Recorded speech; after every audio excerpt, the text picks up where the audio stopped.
inside TCO Performance Center. Matthew Coller here, along with Andrew Krammer of the Star Tribune, and we have just walked off the practice field at the old Performance Center here after watching the second OTA practice open to the media, and I got to tell you, Andrew, what a practice it was. So compelling, so many takeaways. So we're going to dive into that just momentarily. But the real headline for today, the one that has Vikings fans near and far captivated, is a left guard signing. The Vikings have returned Dalton Risner to his rightful home, where the offensive line will rise around him. I'm trying. It's May. So they re-signed Dalton Risner. What do you think? Yeah, interestingly enough, I was told that they don't expect him to be the starter, that Blake Brandel is going to continue to be the guy in OTAs anyway, because as you said, it's May. Things can change. Yep. They bring Dalton Risner back for a reason, though. Dalton Risner was very vocal online throughout the offseason about how I'm only asking for a starting guard contract and how he wanted to return to the Vikings, but clearly the money was not lining up. Well, suddenly the money lined up entering the second week of OTAs, and it's not too hard to read into the fact that if he's not jumping into a starting role, if that was not promised to him, as I was told it wasn't, he clearly realized I need to get into a team. I wanted to get into a team now and earn my role, whatever it's going to be. Because this guy wanted to be a starter. He started 11 games last year. He said online this offseason, I want a starting guard contract. And I think he had to acquiesce a little bit. Well, and what we saw from him last year was, I thought, starter caliber play from Dalton Risner, but there was such a stark difference between him as a pass protector and him as a run blocker, and the Vikings want to run the ball better. I mean, they didn't go get Aaron Jones for nothing, and I don't think it was all Alexander Mattison for why they didn't run effectively, that the offensive line, especially on the interior, they didn't do a great job in terms of the blocking, and Risner was a part of that.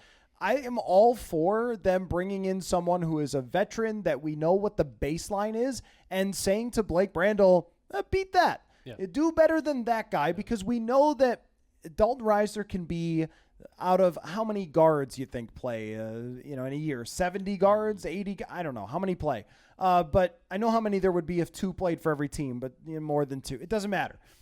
Let's just say of 64 starting guards, he can rank 32nd. He could just be a guy. Yep. And if Blake Brandel can actually play at that position, as they have talked about enthusiastically how much they really like Blake Brandel and what he's shown them over the last couple of years, then it has to be better than Dalton Risner. And if it is better than Dalton Risner, then it's an upgrade that they should have been looking for this offseason. Yeah, when I asked somebody about this move, I was just told, hey, you can never have too many good football players in the room in terms of bringing Risner back. But I do think because Blake Brandel has not gone into the year as the guy. I was talking to Garrett Bradbury about that last week, and he was saying that it is different when you go into a training camp as the guy. You go into week 1 as the guy. He's never done that before. And so I do think this is a little bit of an insurance move by bringing Risner back in case it doesn't work out with Blake, whether that's July, whether that's September, whether that's October, to have more guys and more bodies in there, because they also lost Austin Schlottman in free agency as well this past offseason, shuffled some backup guys in there. We know after what happened last year with training camp, they cut basically everybody who was depth for them beyond the first 2, first and second stringers on the O-line. So this is a roster that is very much cycling through its O-line depth and trying to find solutions, and clearly Risner's a guy they felt they did need to bring back at the right price. So why do you think that they love Blake Brandel so much? I mean, they've talked about him very glowingly, but he was a 6th round draft pick who was a tackle, and then they moved him to guard, and we didn't really see him, but there were opportunities last year to play him that they didn't bench somebody else to put him in, and now suddenly it seems like, oh, well, we've got our guy in Blake Brandel, but then not so confidently that we've got our guy that we wouldn't just leave him with the job. They want to make sure they have somebody else in there. Kind of an interesting situation from somebody that's developed for a couple of years. I think you kind of hit it on the head a little bit when you talk about them wanting to run the ball more.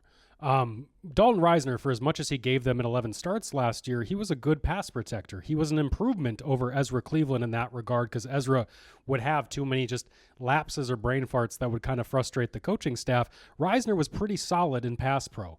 but he wasn't really moving too many mountains up on the line of scrimmage and moving people forward. Blake Brandel is 6'4". He's 315. He's as big, taller even, than Christian Darrisaw. This is a guy who's just physically was a tackle at Oregon State, started 46 or 48 games at Oregon State at left tackle, came into the NFL.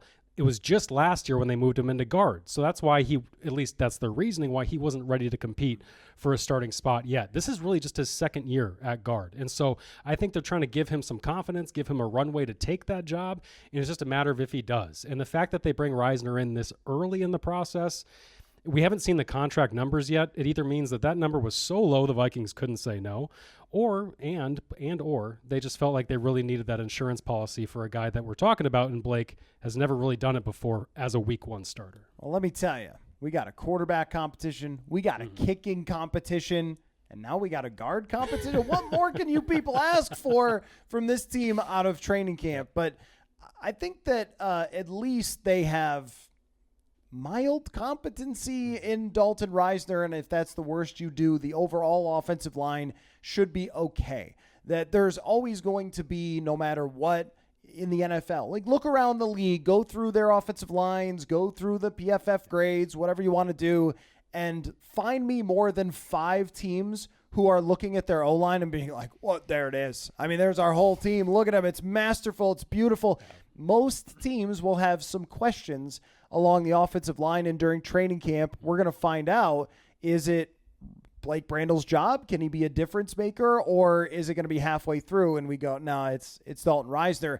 Why do you think it is, though, that the NFL does not like Dalton Risner? I mean, even at this point, if he's watching this podcast, Dalton, you know what I'm saying? Because otherwise he wouldn't have been tweeting about it. Like, why does everyone not like Dalton Risner? Why do you think it is? Because there's so few great guards in the league that you would think an average one would have more attention. And as far as how he fit in the locker room, I thought it was totally fine last year. Yeah, I do wonder if when we talk to Dalton, we'll probably get some answers because he's pretty open about this kind of stuff. But my guess would be that there was only so many teams he'd be willing to take a lower level contract with, and the Vikings were one of them. So maybe there's only so many teams. Maybe he had teams like the Cardinals or the Jags or whatever. Like, name a team you wouldn't want to join throwing a minimum contract at you. And he's like, you know what? And if the Vikings came around and said, hey, here's a minimum and a little bit else, and that's what took it for him to finally join, I don't know. Why do people not like him? Clearly, the league does not view him as a starter. He's asking for starting guard contract money. He goes out there and says it. He started for 4 years in Denver. Look at what happened last year. The whole league let him sit on the bench or on the couch all the way until October, end of September, when the Vikings signed him. It was after week 3 or something like that last year. The Vikings finally brought him in. So I just think clearly the league doesn't view him as a starter, and it took until now for Dalton to admittedly say, you know what, I'll take money that's not starter money. I'm glad I didn't do an emergency podcast after he signed, because that's all I have to say about it. That's pretty much good. Like, one more thing, and then we'll move on to how did J.J. McCarthy look today, because I know that's what you're all here for. But where would you put this offensive line in the league with, if Brandel is better than Dalton Risner? Then we kind of know what that means. We are familiar with Garrett Bradbury, familiar with Ed Ingram at this point. Could take a step forward, but I wouldn't expect it to be a huge step forward from Ed Ingram. How good are they? I will say that there is a feeling in the O-line room that this year Garrett Bradbury will have more value to this team because, as it was described to me, like, this was Kirk's show. Kirk, when he ran it, he ran the protections. He set the mic points. He would change things when the defense moved. Garrett feels like he could probably take on more of that. And so if that adds to his value, it's the intangibles, it's the stuff that, doesn't really get talked about or graded as well. But if he can take something off the quarterback's plate, that inherently helps. Now, they still paid him like a pretty mediocre center. And as much as he's improved, I don't think we're talking Pro Bowl with him anytime soon. So that interior line is a question mark, and how they match up and how they get schemed up against and blitzed, that is very much a question mark, especially now with a quarterback that isn't Kirk and isn't going to necessarily be as quick or experienced at changing things or getting the ball out to the hot read that he's comfortable with in the offense, all these different things. So I do think that there's value in Bradbury at center, but I don't know if it's always physically sometimes, which in the football you absolutely need. So I think this O-line is going to be what it is in terms of the sum of its parts. It's going to be some 2 great Pro Bowl level tackles, and it's going to be a mediocre interior that the O-line is only as good as its weakest link. That's true, right? So this O-line is probably going to be an average O-line, I think, because they didn't do much to address those guard spots. They just kind of ran it back. Yeah, I agree with you 100% that the ceiling is not super high because you just don't have excellence on the interior at any of those positions unless Ed Ingram takes some massive leap forward and then becomes a great player, which usually if you have a really rocky start, unless you're a top 10 pick like Andrew Thomas or something, you can improve, but your improvements are probably limited. And with Ingram, what we saw last year was some really good games. And then, hey, what happened this week? And a lot of times with these interior linemen, it's just matchup based. So Garrett Bradbury will have a great week, and then he'll face Grady Jarrett, and it'll be a terrible week. Or Kenny Clark, who lives in the man's dreams, and that's just how it's probably going to continue to be. But I do think that keeping Garrett Bradbury here, not trying to find a replacement center, was a good idea because he knows the offense so well, and that is an intellectual position first. Bradbury hasn't been on my huge list of massive weaknesses for this team probably since Kevin O'Connell took over. It seems like he just fits okay in this offense. It's not as much under center. Maybe that gives him a little more leeway to get his base underneath him and so forth. And every time you face a really difficult defensive tackle, you're in trouble, which actually goes for almost everyone all the time because there are so few great players at that position. And that is all now that I have to say about the interior offensive line. So now you've seen a rookie minicamp, an OTA. This is your second OTA practice. So let's get a bigger J.J. McCarthy take than just today, because I thought today didn't look a whole lot different than last time. So I don't have some new observation. Well, let me tell you, he was doing that stuff that he did. I talked about it last week. But what's your bigger picture of how you have viewed him in these accumulation of several practices? I think this is very much a slow development. This is going to be very much a slow curve, and it might be even a frustrating curve for Vikings fans who want to see their rookie quarterback out there. They want to see him. I know it's been a topic amongst us as writers, and I know it is certainly with fans of whether he's going to be QB3, QB2. When the season opens, I wouldn't be shocked if he's the third quarterback. If they think the reason Nick Mullins on this roster is because he's that buffer between Sam Darnold and putting your rookie in there before you think he's ready. And if JJ's not starting, they don't think he's ready. So why make him the backup at that point? And I think that's the coaching staff's logic for wanting to not force him into a situation he's not ready for. And so my big picture take is when we watch him, he's a rookie. It's when Kevin O'Connell gets a little visibly frustrated because a 7-on-7 rep on third down's not going well. It's like, yeah, you got to expect it. This is his second, or it'd be number 5 OTA total in his life, and the second one that we're watching of him. This is something that we have to expect, and I think the coaching staff has said it every time they're at the podium. They'll say it behind closed doors as well, that this kid's going to require patience. Their offense is going to require patience. I was talking to one of the offensive linemen the other day who was saying, this is a difficult offense. Like people are going to have to really hold their breath and be patient with this kid because he's not going to get thrown out there. He's not going to learn it right away. And even when he does get thrown out there, it might not look great. And it often doesn't for quarterbacks. Not everybody is CJ Stroud. So I just think that my big picture take is when we see him struggle in OTAs, we see him with the third string offense, we see him. He wasn't even with O'Connell and Josh McCown today. The first and second string were on one side of the field. The third and fourth stringers with Jaron Hall and the backup quarterback coaches were on the other side. Like, he's not even getting the primary coaching because at this point they got to get Sam Darnold ready. They got to get their guy who's going to be playing ready for week 1. And I just don't think it's going to be J.J. McCarthy, and I don't even think he's going to be the backup. Yeah, well, from what we've seen so far, there's no indication that they're going to push him at all, which is totally fine and expected and something that they told us from the outset. And talking with Josh McCown today, which was pretty interesting, and just as a side note, he's aware about the Nate Poole thing, so if you see him in the airport, you don't have to tell him. But apparently that's been happening to him, that people have stopped him and mentioned that and brought that up about 2003. But where McCown, just with everything he said, circled back to give it time. He has a lot to learn. And I asked him specifically, what is the hardest thing as far as the jump goes? And he kind of joked, like, if I knew the answer to how to fix that or whatever, then I would be making more money. But he said the volume of stuff that you have to learn as a rookie quarterback. And you can go to some other examples of rookies who have come into the league and they have played pretty well. They're going to play one of them this year in C.J. Stroud. C.J. Stroud played a lot of football at Ohio State. It was also really on him, that offense at Ohio State, where the offense J.J. McCarthy was coming from did not ask for a lot of volume, make an occasional play here or there. And now we're looking at an offense from Kevin O'Connell where the quarterback is everything. I mean, you're going from Stafford to Kirk Cousins, veteran quarterbacks who have been around forever, now all of a sudden to J.J. McCarthy, who is a million miles away from those guys in terms of experience, and yet he's being asked to learn the same stuff. Because I don't think O'Connell is going to dial it back, pare it down, make it the kiddie offense or anything like that. I think he wants the full offense that he's going to run. He believes it works, and McCarthy cannot play a football game until he's ready for that. Do you think that's the right approach, or would it be better to just make it as simple as possible so he could play faster?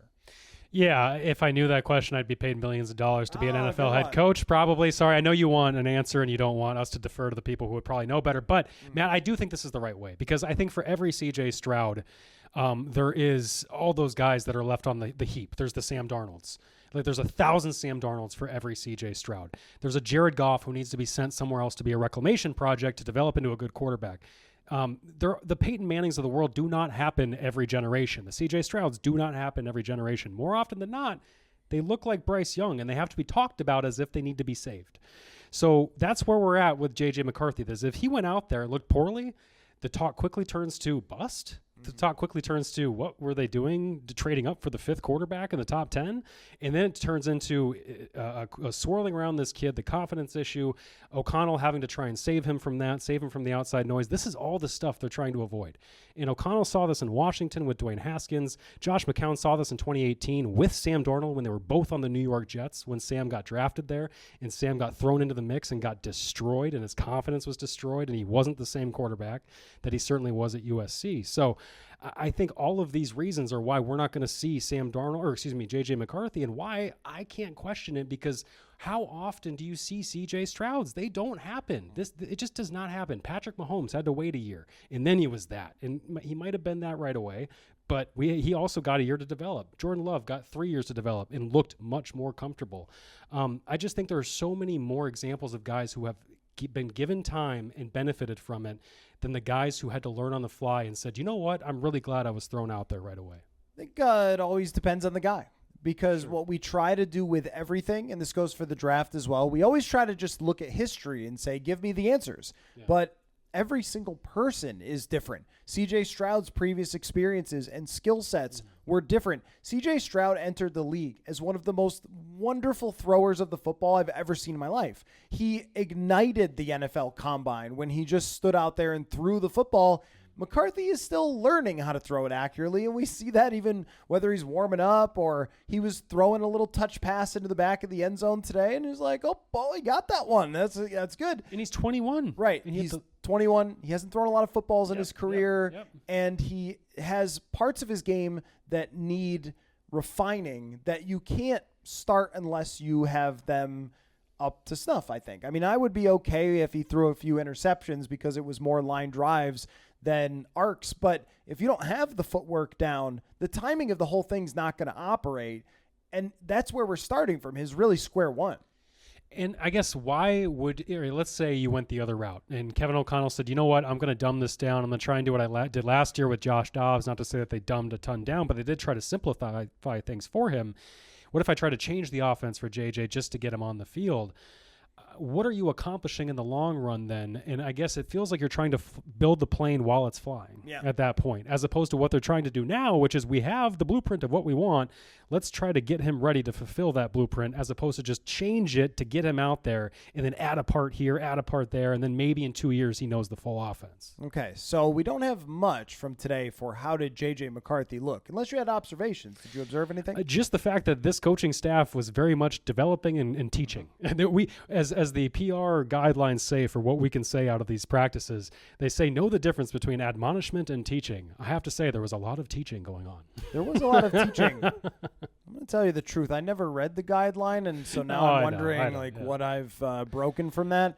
The one thing I refuse to do is, and I don't know if you're one of these guys, I refuse to write down how many pass attempts and how many completions he had. I won't do it. Not in May. Not in May. Not going to do it? Not in How about May. training camp? Are you that guy in training camp? If we're like in the preseason mode of things and it's training camp and it's obvious, like if we get to the point where he's like splitting reps and we're talking about could he be starting? Of course, yes. But if it's obvious he's still the second or third string, then what's the use in that? When they run full speed reps in pads, I could see it because then the performance matters, the production matters. But even as the way that Josh McCown was talking about it today is, okay, the results are something we'd like to see, but it's really about getting down what we're asking you to get down, taking it from the classroom out there. But for sure, teaching mode is what they're in with J.J. McCarthy. So let me ask a different question.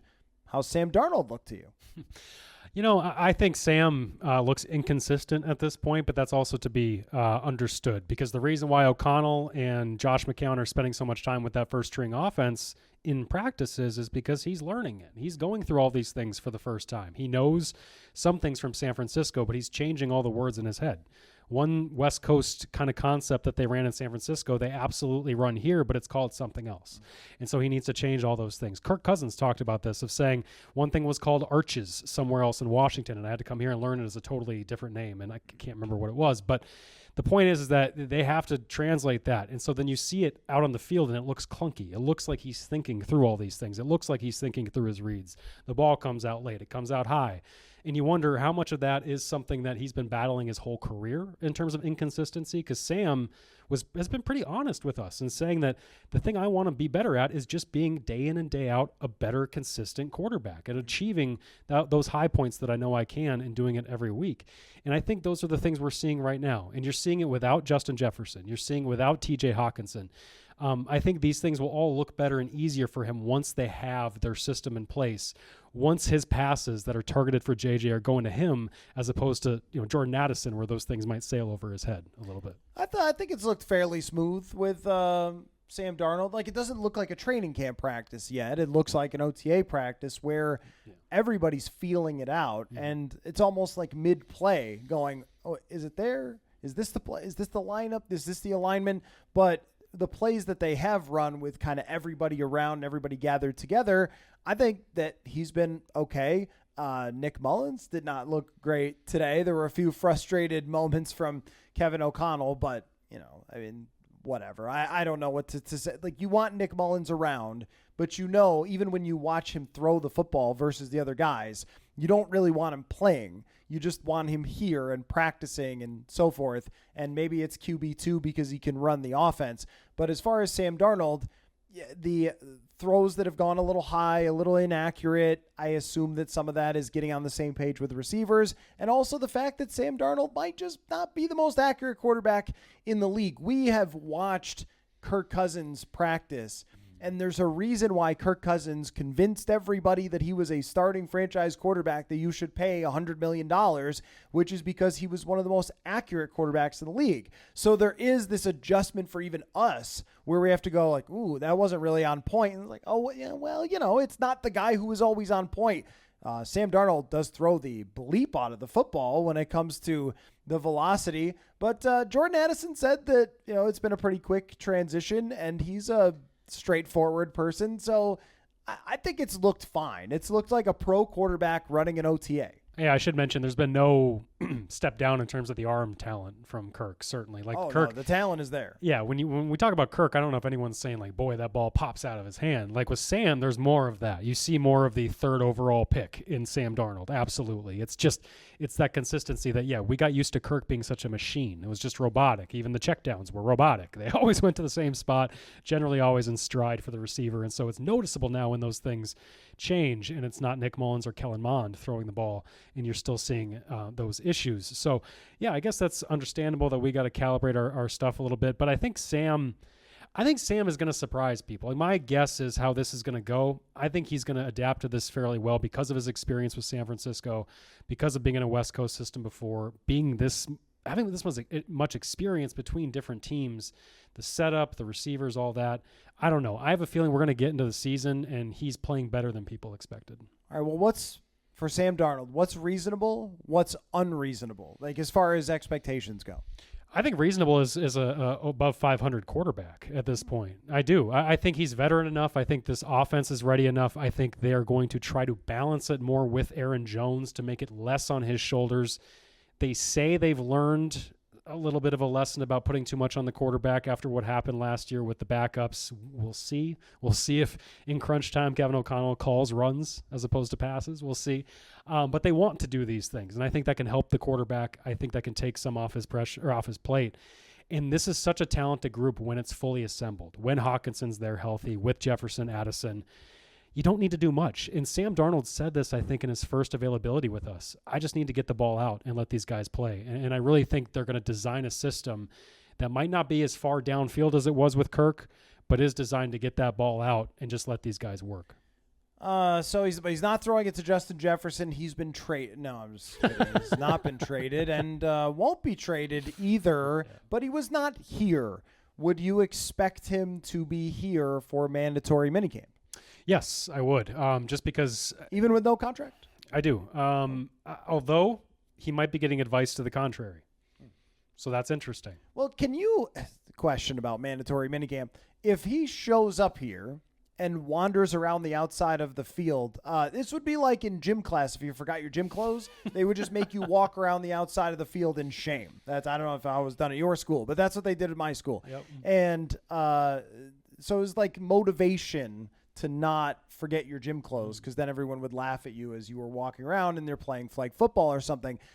For Justin Jefferson, if he comes here, goes to the meetings, and walks around the outside of the field, or stands with the specialists who just look around all day at the nice weather, is he fulfilling the mandatoriness of being here or not? Yes, that's a hold in. That's the same thing TJ did in training camp last year. Same thing Dalvin Cook did in training camp before he got paid. Yes, that's fulfilling it. Yeah, he could do that, and the team would probably acquiesce and be like, "We're just happy you're here," whatever. But think about how Justin operates. Think about how he operated last year. While TJ Hawkinson was being like, "I can't hear what's going on," Justin was also in negotiations and practicing. And I think he could hear, but it was his balance was the issue. Yeah, it was the balance. Sorry. It was the balance. Make sure we got 100% accurate with one of my favorite made-up ailment. One of my favorite questions of all time, though, came from a local TV person who asked TJ, you're such a big guy. Don't you feel weird that this little thing is keeping you out, this little earache? And I love that question. Little earache, yeah. TJ even laughed at it. He was like, yeah, because he knew. But anyway, think how Justin was operating. He was practicing every single day. He was putting himself out there. He was not taking I don't think he took a single team rep off. He took everything, yep. Unless he's being talked into by his representation to act differently, I don't think he's going to have a change of a heart or an about face and act differently. I think he's going to show up, and if he's here, I think he's going to participate. And I think the same thing's going to happen in training camp. It would take him being talked into doing it differently, because how the team expects Justin to act and how we know Justin to act is that he's going to show up, and when he's here, he'll participate. What do you think from his perspective is his feeling about the timing of this and how it's like playing out in the public? Because there is clearly desperation to have something about Justin Jefferson. The NFL world employs a lot of insiders, and they all want to have insider information on Justin Jefferson. And the thing that I know, because I was told this about Justin Jefferson, is he didn't want that. Like, he didn't want to be leaking this, team leaks that, we play this out through the media. And we've also seen that on this side as well, where it's been a very consistent message, but there hasn't been many deviations from it. No one has come said, Justin, get here, would you, pal? It's always been, we want to sign him. That's all we're going to say about it. And from his side, there's been nothing. There's been no clear-cut leaks because we can identify these pretty easily, where information is coming from. We know when it's an agent giving it to certain people. There hasn't been that in the Justin Jefferson situation. So I wonder if he feels like, am I being pressured, or is there not a lot of pressure and I can just wait? I can see what Brandon Ayuk signs for. I can wait and see what who else is up? CeeDee Lamb signs for. Jefferson is, in general, a pretty good vibes guy. Like, he doesn't seem to get too stressed by things. I think that he's probably going to let this just play out and is not going to let the other stuff push him into signing this contract right away. It makes me think of something that he misspoke at one point. Gosh, I think this might have been last year when the negotiations started, but he misspoke. And at one point he said, "I'm not fond of money." What he meant to say was, "It doesn't worry me. I'm not worried about it. It's going to come." And he has said some version of that line many times ever since then. And I think we have to take his word for it. He's not much of a liar. If anything, he kind of speaks his mind a little too much for the team's liking when he's at the podium talking about what went wrong on 3rd and 15 or whatever. So I think that we have to trust Justin. I trust him that he really is not concerned with this at this point. But also, it behooves his agency, it behooves him, as you said, to wait. And why sign now when I'm not putting pads on for another month and a half, and that's the next time I'm going to put my body at risk. And even then, I could hold in, I could show up, I could not get fined and just stand on the sideline and go through warm-ups and not participate. And even then, I can still protect my body and just wait. Because as you said, there are other receivers. What if there's somebody who resets the non-quarterback number that Nick Bosa set, who Nick Bosa's representatives are the same as Justin Jefferson's? So they're using that Nick Bosa number to try to have Jefferson top it. So all these things go into it. And to me, it's a thing where the Vikings, if they got a contract on the table for him right now, why would Justin take it when really there's no risk? You're not going to get hurt right now. You're not even here right now. Well, and in the past, and this is just something we always have to keep in mind, the Vikings have mostly done their major contracts right before or into training camp or early into training camp. Even TJ Hockenson going on as long as he did was surprising to us because it's normally the first 2 weeks. They resolved the Danielle Hunter issue very quickly. Sorry to interrupt you, but the Hockenson ones were like kind of contentious too from what we heard. And I think that's why it took so long was because like there was a lot of fighting over that number. But Right, exactly. And that was the most contentious, and it went a couple weeks into camp, and he still went through warm-ups and was part of the meetings and everything else, with all knowledge that he was eventually going to sign that extension.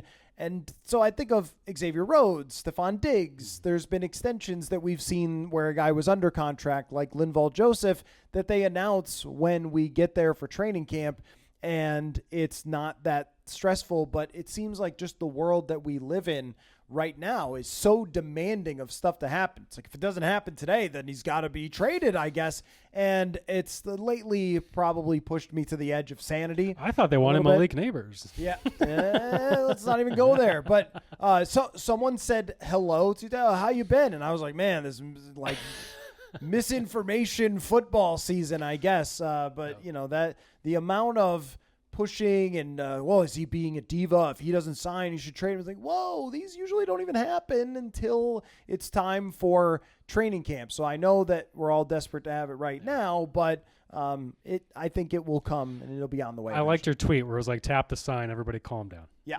Don't make me tap the sign. I forget even what I was talking about. I thought Jefferson, I think. I also said like the internet was a mistake because that too. We've ended up in this kind of landscape. I did want to ask you about Jordan Addison because we talked to him today, and he talked about last year not really having a good enough plan off of the line of scrimmage, which is funny because just speaks to how hard it is to go from college to the NFL. He had these great releases in college and then got here and found that they didn't work as well. Yeah. So now he goes into the offseason and he is developing that. His body doesn't look any different to me, which I think is fine. I was wondering, is he going to put on 20 pounds or is it going to be like the same sort of slender guy? He didn't have any issues with injuries or separation from corners last year, but what do we put on him as far as expectations? I think that the bar is raised, not only just because he's a second-year player, but also because wide receiver 3 and TJ Hawkinson's injury make it so he's going to be more of the center of attention. Yeah, and I thought his connection with Darnold today looked good, and this is a 7-on-7 shorts. As we talk, all the disclaimers you can possibly put. I thought the connection looked good. They did connect a number of times in their third down period. So that's what is going to matter here, is how is that connection? We know Kirk is so accurate. We know Jordan Addison's not the biggest wide receiver, so there's not a lot of margin for error on missing him. So it really comes down to that. It comes down to how is Darnold's short area accuracy, intermediate accuracy, how is that rapport with Jordan Addison? How can they continue to develop that throughout this summer, because I think the potential should be through the roof for Addison, just like it was last year when Justin Jefferson takes all that attention. His first touchdown against the Bucs, his first game, is I remember the deep safety sitting on Justin Jefferson's under route. Addison beats the other sitting safety deep on a go route, catches the touchdown. Those are the kind of things that will be there all day, every day for him, every time they step out there. And as long as Darnold can place the ball where it needs to be, this kid can continue to light the world up. And I think he's that good. I think he can be, next to Zay Flowers and Smith and Jigba, the best receiver out of that class. I agree, yeah. And when it comes to his body and so forth, he found ways last year to work around that. Yeah. There were times where I thought more physical corners were able to get some leverage on him and make life difficult on him, but he knows that now, and he knows how to work through that now. As long as we're good here with Jefferson, as we assume that we will be, that combination is what makes you confident this thing can work. When you're talking about Sam Darnold, he has never had something like this. He's had one good receiver in DJ Moore for a handful of games in Carolina, but has never had this combination of wide receivers who can consistently get open. And around this time last year, I was reminded about, around this time last year, we were talking about, I guess it would have been into training camp, maybe the driving 140 miles an hour and that whole issue. Yeah. And I was very curious to see, okay, that's a rookie mistake that you're lucky you survived, and don't ever do that again. And probably should have had some sort of punishment from the team that was more significant than it was. But how are you going to approach this? Are you going to be professional? Are you going to improve? Are you going to, show up every day type of thing? Or are you going to do stupid stuff? And we got our answer that driving may be an issue, but he took a very professional approach. And so the first thing he comes out and says is, I had this specific part of my game that I wasn't happy with, and I look to improvement. I think that's a good sign for him for year two. One more thing on the defensive side. Just look, sometimes players at the podium are not refined and so forth and say things that make us chuckle to ourselves. And it's not picking on them, but it is kind of funny. You asked Ivan Pace Jr. why he switched to number 0, and he said that he had always wanted to be, or was his dream to be number 0? Called it a dream. A dream. And you asked him why. He said he had no idea. I don't know. It's fine. A lot of things work that way. A lot of things work that way with, like, I've always wanted this. And you're like, why? Like, I don't know. I don't know.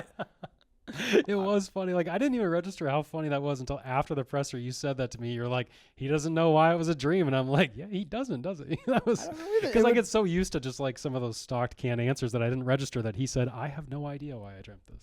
I mean, maybe it would be like if you said, I've always wanted to go to Paris. And you're like, oh yeah, really? Why? And you're like, I don't know. Eiffel Tower. Like I don't know. It just always seemed great to me. So that was kind of funny. But the thing that I actually wanted to ask you about the press conferences from the defensive side was just about the cornerback group. Since this has been a very hardcore football-y podcast, not a lot of nonsense.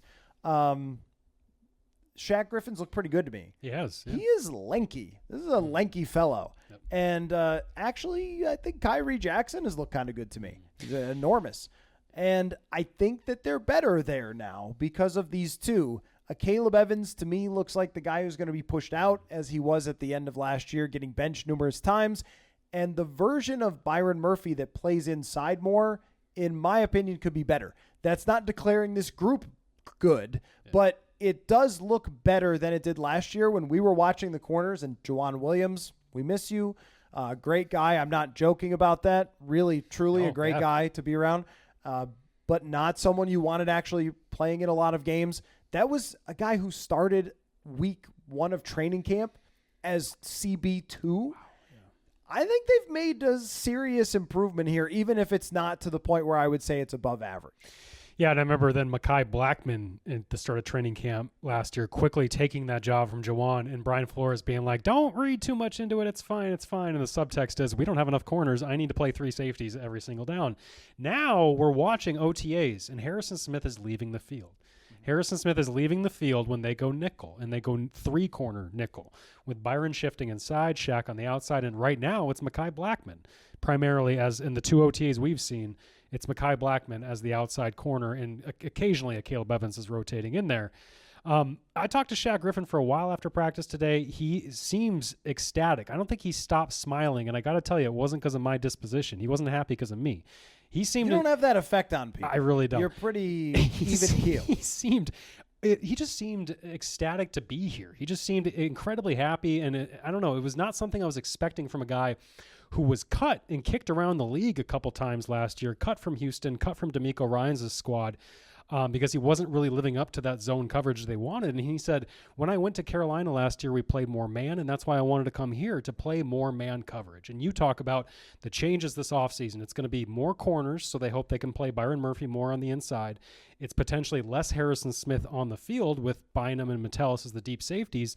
And it's a lot more man coverage because they played, 15-20% man coverage last year? It wasn't much. It was one of the lowest marks in the league, and that is not Brian Flores. That's a testament to how Brian Flores changes what he does to fit what he has. And now he's going to change what he has to fit what he wants to do, which is getting Shaq Griffin in here to press guys, play man. It's Byron Murphy. They've signed Byron Murphy to be the nickel, and he couldn't do that last year. They not had to, but Josh Metellus grew into that spot last year and really thrived. They would like Byron Murphy to do more of that kind of quick, shifty stuff underneath. And it's going to be because of a guy like Shaq Griffin stepping in, and it's going to be because potentially Mekhi Blackman taking another step if he does. And especially on third down. I mean, you really want to have multiple corners out there. You don't want to be asking Josh Metellus on third down and long to be tracking a wide receiver. Even as good as he is at coverage, I think that's not speaking to his strength versus someone like Byron Murphy. And the numbers don't lie with Murphy. He's a better player inside historically than he has been outside. And when they got him here, that was what they talked about. Like, oh, yeah, he's going to play a little more nickel, and then just circumstance and the rest of the roster that made him play outside as more of a number one corner last year when it's not really his best place. Now, Mekhi Blackman comes along with some expectations of taking a step forward. I thought he was pretty good last year for a rookie, and they have some people who can play the football. Yeah. That was the biggest issue for Caleb Evans is I don't think any quarterback feared throwing his way because even if you didn't throw it perfectly, he probably wasn't going to catch it. He's much more, in my opinion, of a depth guy. You're happy you have him, but you don't want to play him 17 games. Spielman used to talk about this. He would talk about guys who he would give them some sort of dot like or color or whatever. It was a big blue dot, regular yellow. You remember this? It was like a color system. I forget how it worked. Wait, are you talking about the standard scouting system of a blue chip player, red chip player, purple? Yeah. I was trying to be funny, but I didn't remember the colors. Sorry. Yeah. But sorry. I didn't know what you were talking about. I didn't remember the colors, exactly what the colors were. Yes. Yep. Yes, I know that it's whatever how it works. Yep. But he would talk. One of the colors indicated a guy who, if he plays 5 games, you'll feel very fine with. Okay. But if he plays 15 games, you do not feel good with. Yep. And then I was adding shapes to the colors because that seems more fun than just a purple the colors. rhombus. It's a dinosaur-shaped orange mango, specifically colored. That means you're a Caleb Evans. A yellow isosceles triangle. Yeah, that's right. So anyway, the point just being that if a Caleb Evans has to play 5 weeks as a replacement player, that's fine. If he plays 17, you're probably in trouble. Last year, we landed in trouble. Last thing for you. What's the silliest OTA thing you saw? We saw, so kickers, they kicked, but we were on the other side of the field, so I don't have kicking report for you. They looked very high in the air. Boom. Way up there. Isn't that kicker still wearing 96? John Parker Romo? No, 46. They're both wearing bad Reichert numbers. Is wearing, I think, 46. They're both wearing bad numbers. Don't call him that kicker. He has a name. He's 3 names. I'm sorry. Yeah, he's got a mother. That's yeah, right. She gave him 3 names, and you're going to use them. John Parker Romo, and we're going to know his name until he's not here anymore. The silliest thing to me is that they're still wearing those numbers because when eventually the roster gets thin to 53, he'll switch to a single whatever digit number. But what did Ryan Wright have? Didn't he have 69 or something? Like when he was punting in preseason? Yeah. That to me is the silliest thing. That's the Bill Belichick version of like, we're not going to give you names on your jerseys if you're rookies. You got to earn them. And it's like rookies get that where especially if you're a kicker, you ain't getting the first pick of a number. No, you got to wait. And so that's why Will Reichert's probably wearing 46 or whatever it is. So they set up these fluorescent poles on the ground and they're a few feet away and the running backs go whoop, whoop, whoop, whoop. Yep. Right? I'm trying to audio and video describe this. You're doing a good job. And when someone bumps into a pole, though, it just sort of flops around. and then the next guy whacks into it, and then it flops around some more. And it's hilarious. Like they were having CJ Ham do it. And he's jumping and he hits it by accident, and then the next guy gets whacked with it. And he's just, who came up with this? And then the other part that's funny is that they have all these tackle dummies, and they're whatever. They're like 6 feet tall, and they've got arms, and one of them has a football taped to the arm. Is it duct tape? It's just duct tape. Yep, it's just I think I've seen that. Quality control intern. It was like, all right, what's your agenda today, Billy? Well, we need you to look at this and, submit this report to coach and tape a football to one of the dummies. Yeah, do you have the football version of the TPS reports and also get the duct tape? The company who made this, come up with, meld it on there or whatever.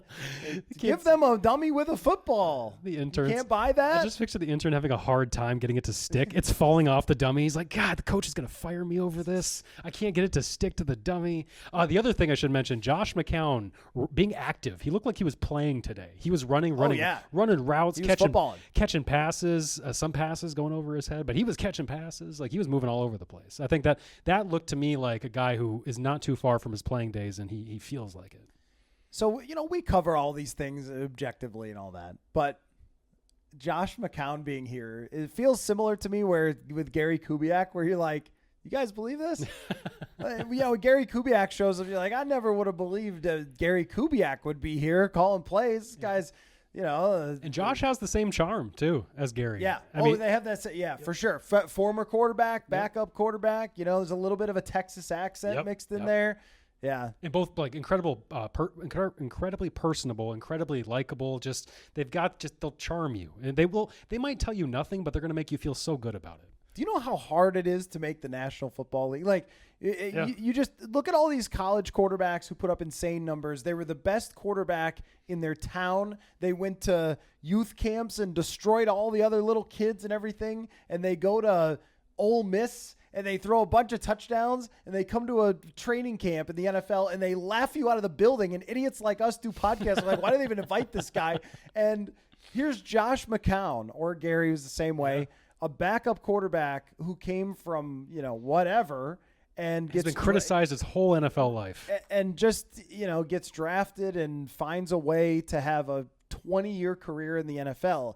This is a very unique person. And I almost think that just with backups, we take them for granted. But a lot of them become coaches because you really have to be special when it comes to this. His presence here is, I think, valuable and significant that they were able to bring him here to work with McCarthy. Yeah, me too. And you got to be, because we see a number of players. Terrence Newman tried it for a year. Guys who were just sicko players who were studying all the time, who couldn't cut it as coaches. Like, you really got to be, it's a next level of addiction in just working longer hours than players ever do. And Josh McCown clearly wants to do that, to the point where he walked into a high school coach's office when he was playing for the Panthers back. This was started in 2012 or 13. This was over 10 years ago. This is how his coaching career started. He walked into a local high school coach's office and just said, hey, I want to learn how to do this, while he was still an NFL player. He wanted to be a coach for a long time, and the Vikings get to reap the benefits. So in his most Gary-like moment, he was asked about the Nate Poole thing. And he said, well, just one of my 5 good plays in my career. And I was like, oh, man, come on. The humility of the backup journeyman quarterback. I was love Gary, to see it. Yeah, when he used to just be like, oh, shucks. I just had a lot of great players when I was coaching back in those days. I had a running back named Terrell Davis. He was pretty good. Had some good blocking there from Howard Griffith. And tell me more. Tell me more about Owen Daniels, Gary. That Kyle Rudolph. He's got a lot of Owen Daniels in his game. He got a lot of Byron Chamberlain similarities there. I know he was a player here for you guys. So we're just gonna go out there and do the best we can. That's it. That's your OTA report. Is that what you came for? I'm going to do the whole podcast like Gary Kubiak at some point. You should. All right. Well, that's it. Good stuff. TCO Performance Center. We're in the closet-looking room, and it was fun. So thanks for your time, man. Appreciate it. Anytime. Football.